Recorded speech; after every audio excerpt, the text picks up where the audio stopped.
Welcome to WeaverPods. Meet the Writer is sponsored by the Meikles Trust with special thanks to Sable Printers. This recording took place on the 19th of February 2015 at the Prince Edward School Auditorium in Harare, Zimbabwe. For further information, please visit our website www.weaverpresszimbabwe.com. My name is Murray McCartney from Weaver Press Publishers, and on behalf of myself and my colleagues Irene Staunton, my co-director, Jabu Mbono, our publishing assistant, and Tapatua Karuma, our intern, I'd like to welcome you. We are here to talk about books. You'll hear much about writing, but don't forget that reading is also important. Reading is an art, and it's often one that's overlooked. I hope it won't be overlooked by the students who are in the room today. A good book needs a good reader. Indeed, it needs lots of good readers. People who read with sensitivity, with insight and intelligence. The book is The Uncertainty of Hope, which some of you may have read and more of you may be going to read, by Valerie Tagbira. Valerie is a gynecologist, a member of the Royal Society of Physicians. She teaches at the University of Zimbabwe and she has her own medical practice.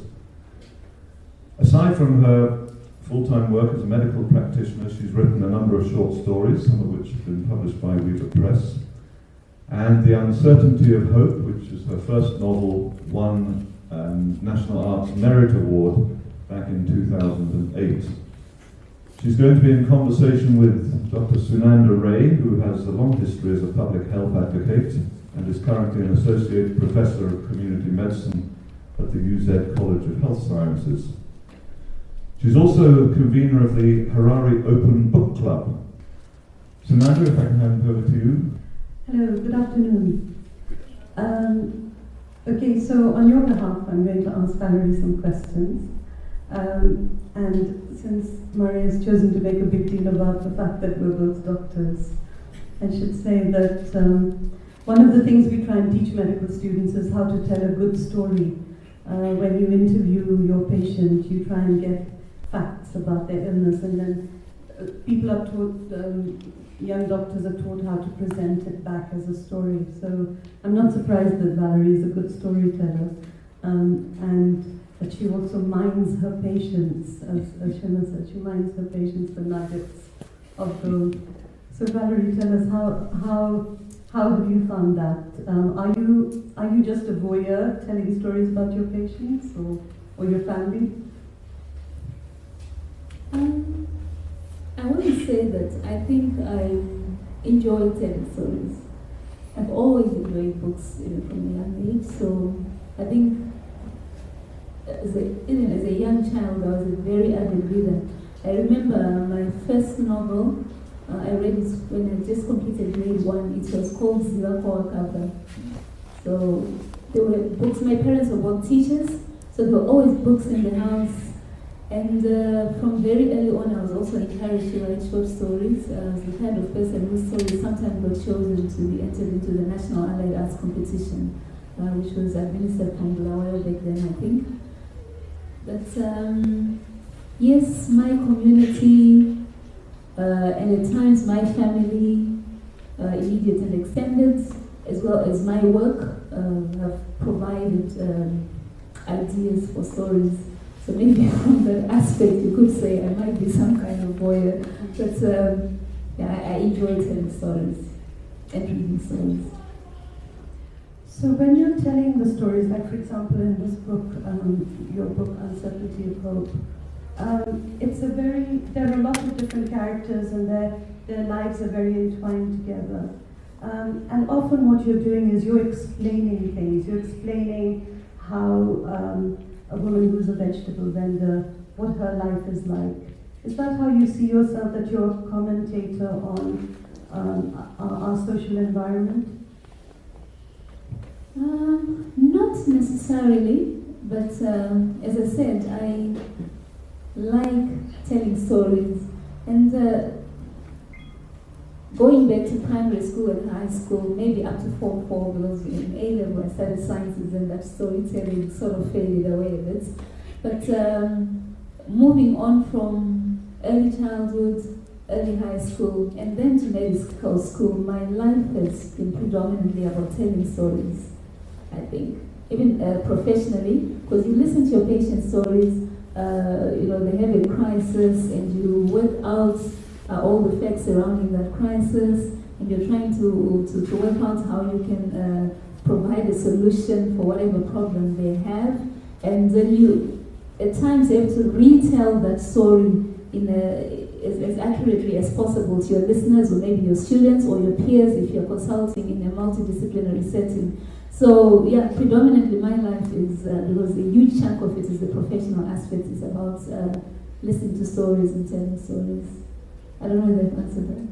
Now, I want to push you a bit more on this issue of social commentary, because the book very vividly describes a particular time in Zimbabwe, particularly Harare, when with the issue about the hyperinflation, the collapse of the economy, and then it led into the ways in which people's lives were being affected by things. It was a very dramatic time, and it comes through so well in your writing.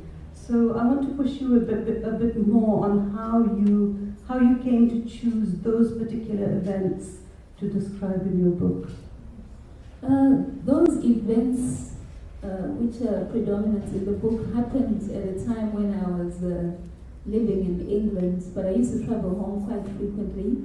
And if you're living in an environment where you're sort of cushioned from the hardships of life because of the very nature of what life is abroad, and you come back home, it was just such a huge shock to see what was happening to people. So I just started thinking along the lines of, what does this really mean at a very personal and individual level for these people who are affected by this? And I remember being in a queue at Avondale. It was Zimbank then, I think they call it ZD Bank. Looking at an elderly woman who was just sitting there selling, she had a bowl of tomatoes that she was selling. It wasn't very common to see vendors at Avondale then, and she looked so dejected. And she was saying something to somebody about, the things that were going on at the time. I was just saying, this woman, what is her life like? And what if she's been affected by Mrambo? What does that mean to her, to her family, and the people around her? So at that time, yes, I did feel sort of a compulsion to be possibly a social commentator. And I asked questions from friends and family, because when I then started writing the book, I did most of it while I was abroad.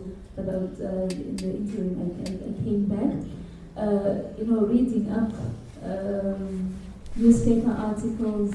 There were also some personal accounts online. So yes, at that time, I did feel a compulsion to be a social commentator. And I think the same thing has sort of come through in my short stories when I just think of a situation, or maybe you hear of something that has happened to someone, then you try to explore it further, say what does it really mean to this person, and how does it affect their livelihood on a wider scale. But I'm not taking the responsibility to be a social commentator. I would love also to be able to write just for the sake of writing. But I think looking at the back of the book where the questions are written for the school students, one of the questions was that you've been compared to Dickens, for example. Maybe that's a bit ambitious, but I said no. You haven't read the back of your book. So the way I would compare you to Dickens is that if I want to explain to somebody what things were like at that period of time, I would give them your book and say, this is how the ordinary person's life was affected during that time. And I think if we want to know when was Dickens married? When was Dickens? It was a long time ago. A long time ago. if you want to know what England was like a long time ago in the time of Dickens, you read Dickens, because it describes the lives of ordinary people, and I think you really succeeded in doing that in this book. Were you aware of the gravity of it at the time when you were writing? Actually, I wasn't. So all this attention that the book received, and now the ultimate recognition of the novel being made into a set book, it's all come as a pleasant surprise. Because my field is so, well, my professional life is so divergent from literature. And there are some links here and there, and like I said before, I get some of the interest through the storytelling aspects and listening to stories. But after I finished O-level English, I did not study English again. So in a sense, I've not felt that I could, just stand out there and say, I'm a writer. Because you have to master the craft of also telling the stories in a language that you're comfortable with and that really expresses what you're trying to say. And my Shona was fine, my English was fine also, just average for both. So I feel it's really an honor to have this recognition of the book being made into a set book. But of course, I give a lot of credit also to Weaver Press, because with the editorial support, I was able to polish a very raw manuscript into something that would be worthy of publishing. So your advice to aspiring writers was that they must have a good editor? Yes, well, in order to be able to put a story together, I think I would proudly say I was a good reader.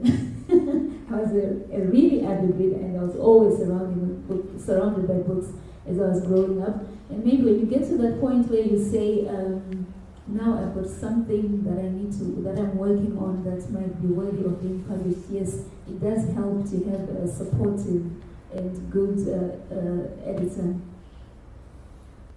Some of the challenges that you describe in the book, that's from the health sector, are things like not having medicines, not having easy access to healthcare. There's one part in the book where one of the women is advising the other woman that she had better wash her own bandages if she wants the nurse to change her dressings. Would you say that things have improved since then? I would say they've improved in the sense that they are more available, but cost is still a pain. Healthcare remains very expensive, and if you look, Mary says I'm a gynecologist, but I'm actually an obstetrician and gynecologist. So when you're doing obstetrics, you're dealing with pregnant women and managing complications that arise during pregnancy. And we still see women dying.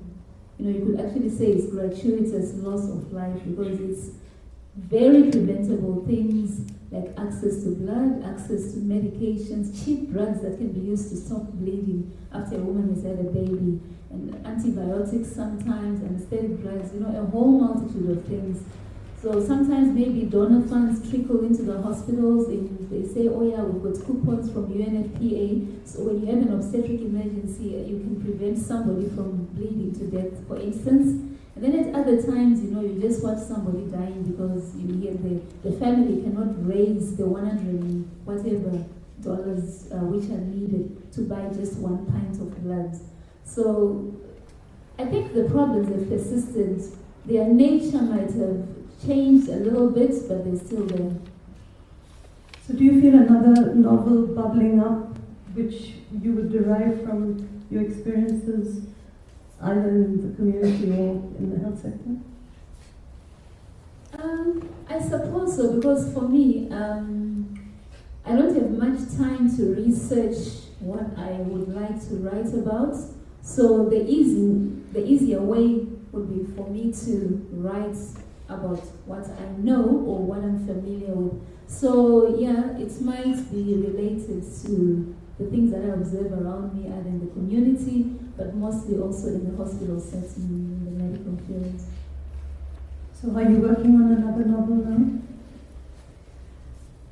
I've got an almost novel that I've almost been about to finish, but something always gets in the way. But again, maybe that's a kind of indiscipline. I keep reminding myself that if I just organize my days a little bit better, surely I can find time to consistently devote to finishing this manuscript here. So yeah, there is something in the pipeline, but I can't really say when. It's almost done. So you said that when you were writing this, you were actually in England doing your exams. Did you find that being away from the immediacy of what was happening in Zimbabwe gave you a kind of focus and gave you a sense of, that the distance helped you in describing what was happening? Yes and no. I think, yes, sometimes when you're right in the middle of things and they're happening, it's difficult to be, what shall I say, maybe objective. And so in that sense, it was easier for me to write about it because I was not suffering from it. But also it made it a little bit harder because then it meant I had to, when I came home, I had to ask a lot of questions, try and be a bit more observant. But here's the thing, which is why I admire people who wrote novels or who started writing before the age of technology. With technology, you can pick up the phone and say, what's happening, how are things going, and how are people surviving this and that, what are the supermarkets like. You can go online and read newspapers, and you also find personal accounts online. So I think I had a rich source of ideas and images about what things were, so that although I was away, it was not terribly hard to get ideas. Whereas people who started writing many years ago, they did not have access to all those resources that make the writer's life that much easier. And have you had feedback about the impact of the book? What have people said to you that their lives changed in any way at all from reading your book? No. No, I not anything like that. But certainly from some people in medicine who said, yeah, I've always wanted to write, and now that because you've done it, I think it's not such a crazy idea after all that somebody who is a medical professional could actually write a book. It's quite encouraging to see him in the corner, taking an interest, and he was telling me about his trip to Uganda, I think he said. So, yeah. But not something about an impact segment. Well, as I said, it's for me, it's been a book that I think helps people understand. I've certainly had feedback about it. We read your book in one of our book clubs. And there was a very dynamic discussion about the whole issue about remembering. Because it's there, it's a memory of what happened. So it's like a history now of a particular period of time, which is accessible. People can pick it up and read it and understand it. So I'd like to give you that feedback. What would you like the students to get from your book? What one or two messages would you like the students? Sell your book to the students. Why should they read it if they have a choice? That's a tough one.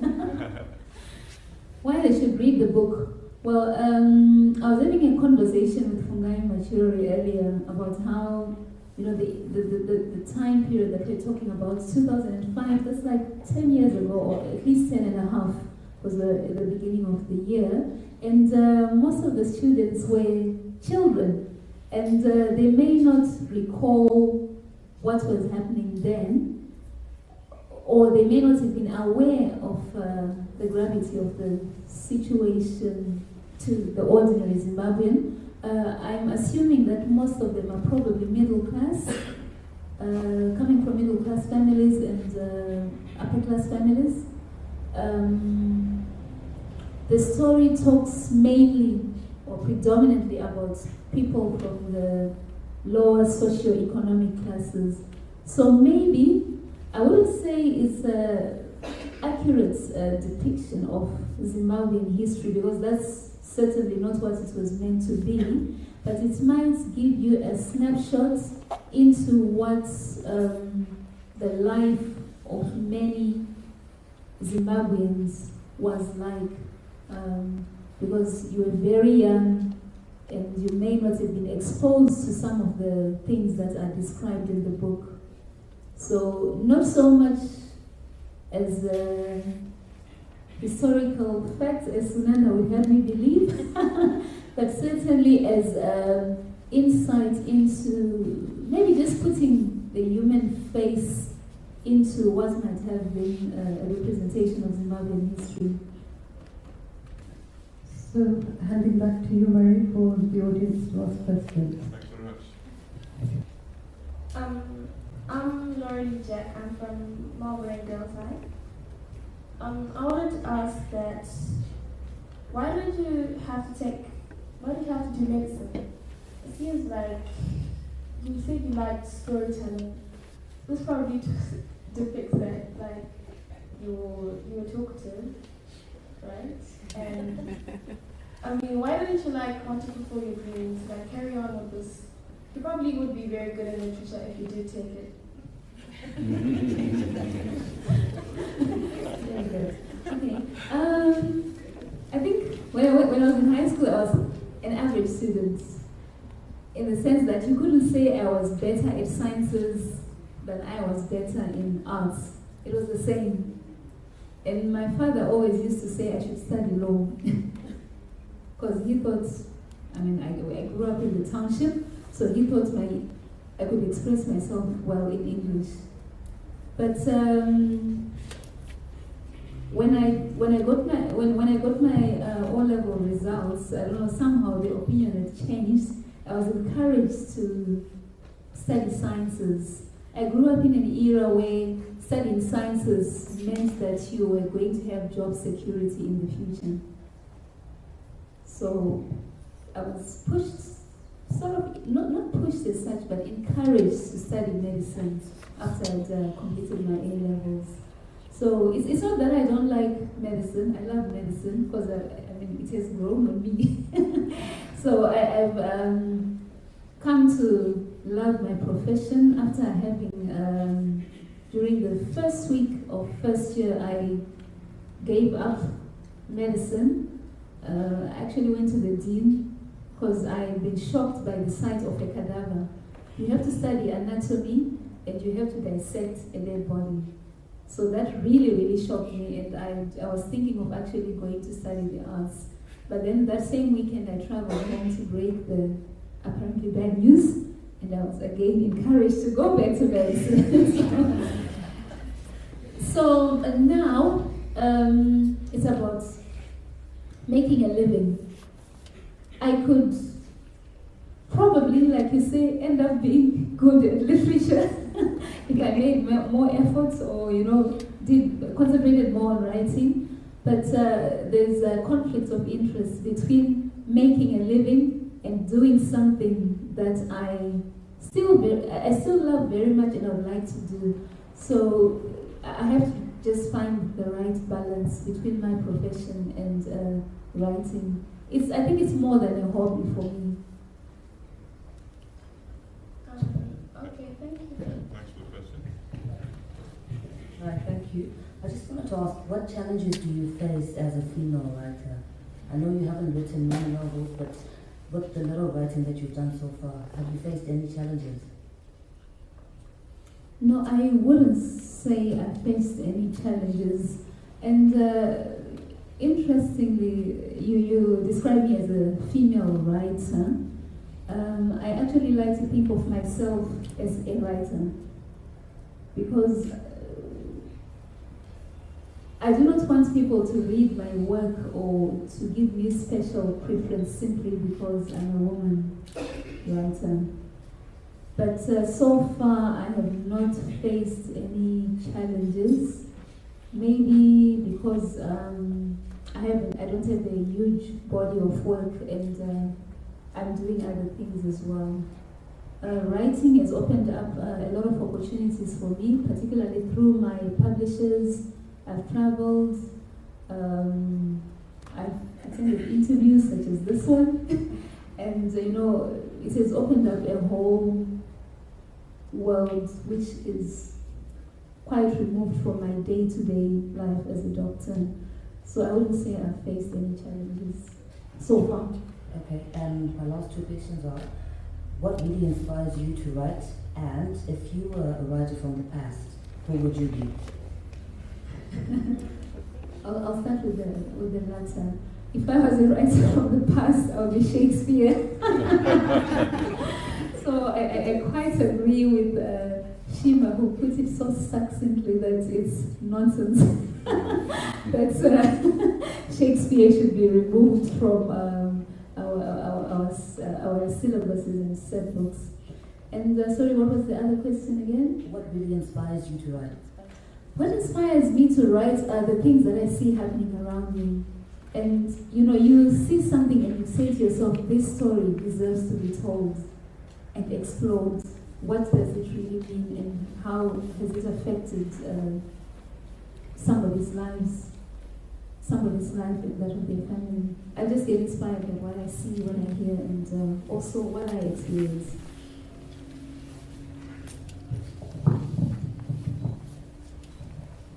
Hello, my name is Theodora. Could you please give us a brief rundown of the themes in your book for some of us who haven't read it yet but are dying to do so? Okay. I'll say I haven't read my novel in a long time, but I'll give it my best shot. Some themes, the value of friendship and support systems in a community, how those enable people to overcome times of hardship. And I think that was the strongest theme, actually. You said your next book is in the pipeline and it is almost done. So what can we expect from it? If you can describe us a little bit. Okay, I think I'd like to keep it under wraps. And I'll tell you why. There was a time when I was writing my first novel, I actually thought it was close to being finished. And then I got in touch with a certain editor called Irene Staunton. And from the time that I thought I had a complete manuscript to the time that she was finished with me, the story had evolved so much that if I had said to somebody, this is what I'm writing about, they would have been shocked when the actual book came out. So I think I should not reveal too much at this point. Thank you. My name is Dylan Tapureta. Now that your book or novel has been selected as an advanced level literature set book, are you not afraid of book piracy? Yeah, I think for any artist, that piracy is always a threat. Yes, we may write because we love writing, but you also hope that you can get some financial rewards for your writing, because you've invested time and a lot of things into getting the book published. But I'm just hoping that because the book is so long, photocopying it and getting it bound into something that a student can use over 2 years may not be something that's easy to accomplish. So hopefully, and also maybe with if the students enjoy it, they might also be encouraged to own a copy rather than to just photocopy. Afternoon, my name is Yoke from Girls Eye. My question is, what feelings are evoked in you when you're writing your novels? Solitude, because I find that I'm better able to concentrate and focus when I'm on my own in isolation. Thank you. Frederick, is there a tension between being a doctor? We've said a doctor is very observant and hears stories, and stories will feed into whatever you're writing. But a doctor has to retain a certain detachment, otherwise you'd be overwhelmed by all the suffering that you see. But as a novelist, you've got to empathize completely with the character you're writing about. You've got to cease to be Valerie Taguira and become Onai or Katie or whoever. Is that a tension, or do you move very easily from one perspective, one life, one place to another? I actually struggle. I think I actually tend to struggle to detach myself from some of the things that I see that happen to our patients, because I think we're not always very good at describing ourselves, but yes, I tend to feel a lot. But over the years and with experience in the field, you learn to sort of appear detached so that you can function and deliver whatever service it is that is expected of you. But I really struggle, especially when I came back to Zimbabwe. I was used to working in an entirely different healthcare system, and there I was straight at Harare Hospital, and some of the things that I saw, they had me thinking twice about, working in the public sector. So I don't find it easy to switch between the two. I actually still struggle, although it's better now as I've gotten older. Good afternoon. My name is Philip.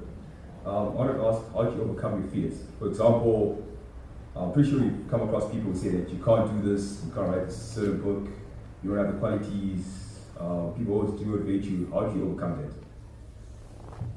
I think you overcome it first of all by believing in yourself.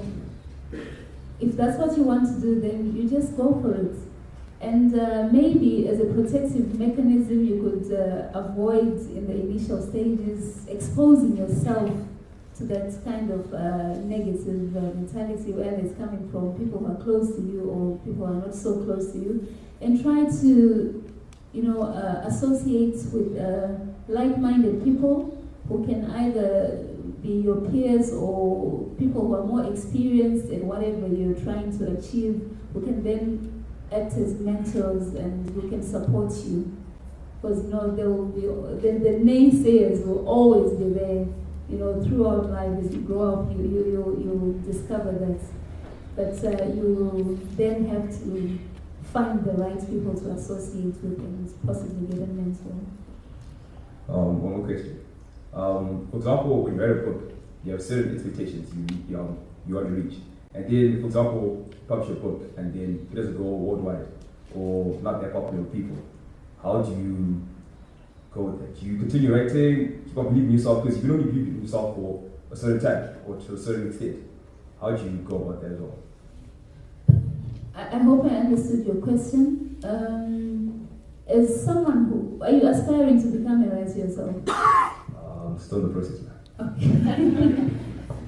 You have to be prepared for rejection because that will come. And even for acclaimed writers, there will always be critics. So, like I said before, believe in what you want to achieve and then find the right people to guide you and support you. And if something is not accepted by a publisher, for instance, there will be some publishers who give feedback, but most of the time you just get an outright no. But it would help if you can get a good editor. Especially as a novice, there are very few people, I think, who just write and they produce a manuscript that's fit to publish straight away. Afternoon, my name is Loretta from Galzad, and I want to ask, why did you choose the topic, the uncertainty of hope? The title also. The title. All right. To be honest, I did not choose the title. The title came up in consultation with the editors through the press. I think we had, my original was something called, I actually laugh when I think about it now. It was called Picking Up the Pieces. So it was like, you know, as we said earlier, the theme is about overcoming adversity.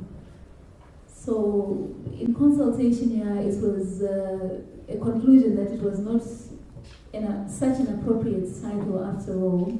So there was a bit of brainstorming and consulting, and Irene assisted with coming up with a title. And in hindsight, I wouldn't think of a more appropriate title because it captures what was happening to the characters in my book. In order to overcome adversity and to keep going, you need hope to sustain you. But hope in itself is so uncertain because you might be hoping for a certain outcome or whatever outcomes that might be favorable depending on the situation. But having that hope itself does not mean that you'll get there, but it's the one thing that you need to sustain you.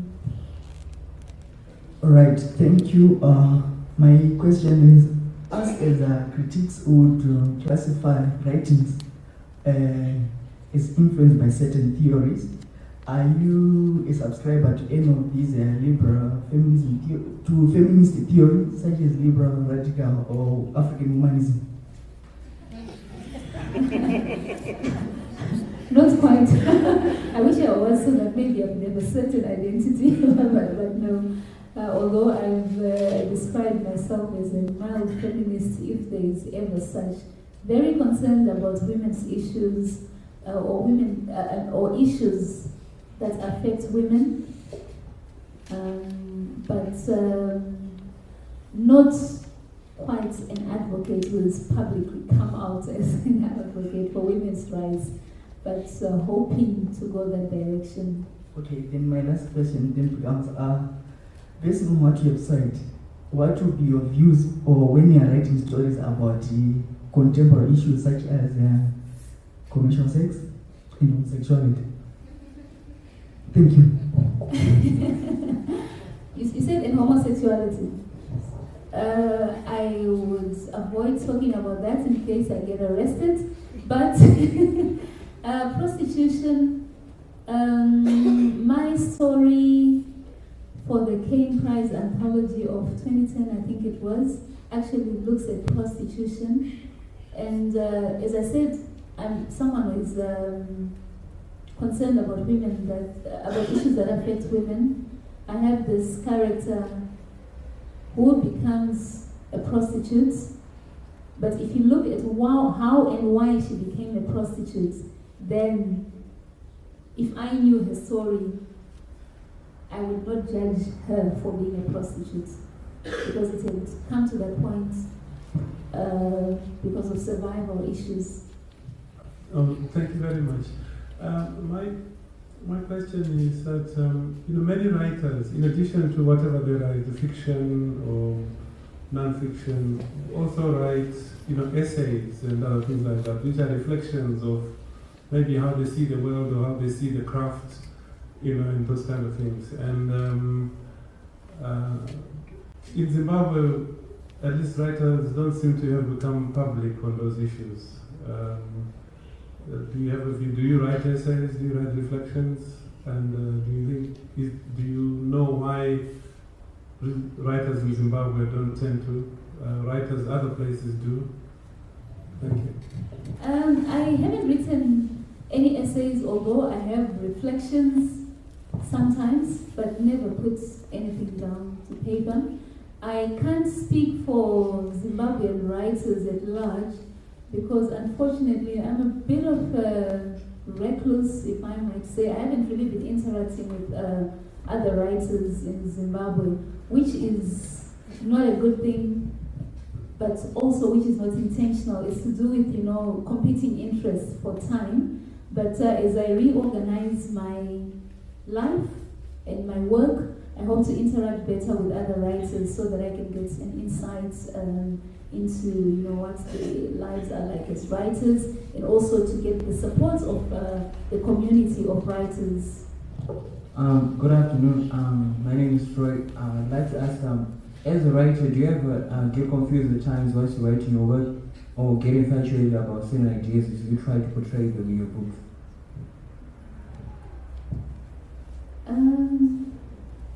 Yes, it can happen, and there are times when I tend to overwrite, and my editor has pointed that out, that I have a tendency to overwrite.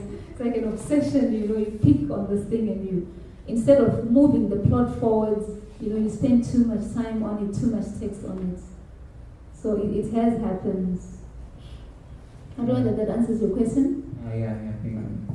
So you said you wouldn't write about homosexuality for fear of being arrested.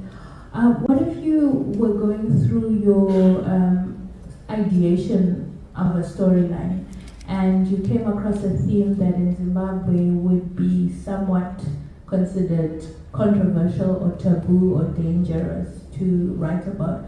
Would you then censor your character so that you wouldn't potentially suffer any kind of repercussions? Yes, I think I'm a coward. And I also had the same problem when I was writing the novel. And I remember as I was preparing to come back for the book launch in 2007, a cousin of mine called me and advised me not to come back. And he also felt at the time that I was putting our family in danger by writing about Operation Murambachina and appearing as if I was criticizing it. But fortunately, I think, the powers that be had bigger concerns.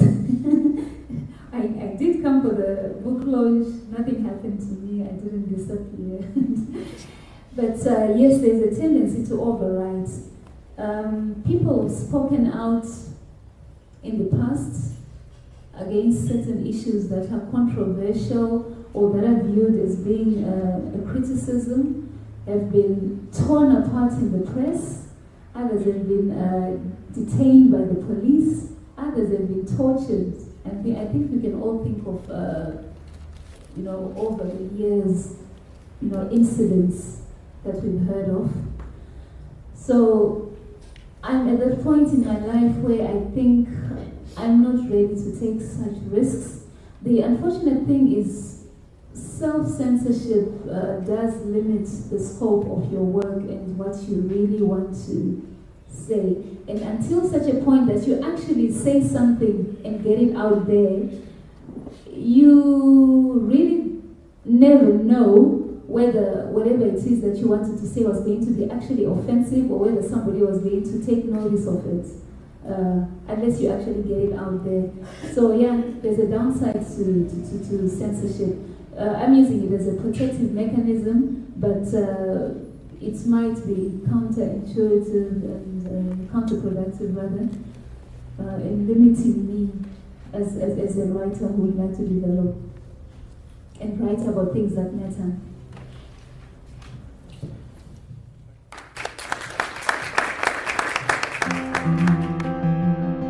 Thank you for listening. This podcast was commissioned by Weaver Press and produced by T3.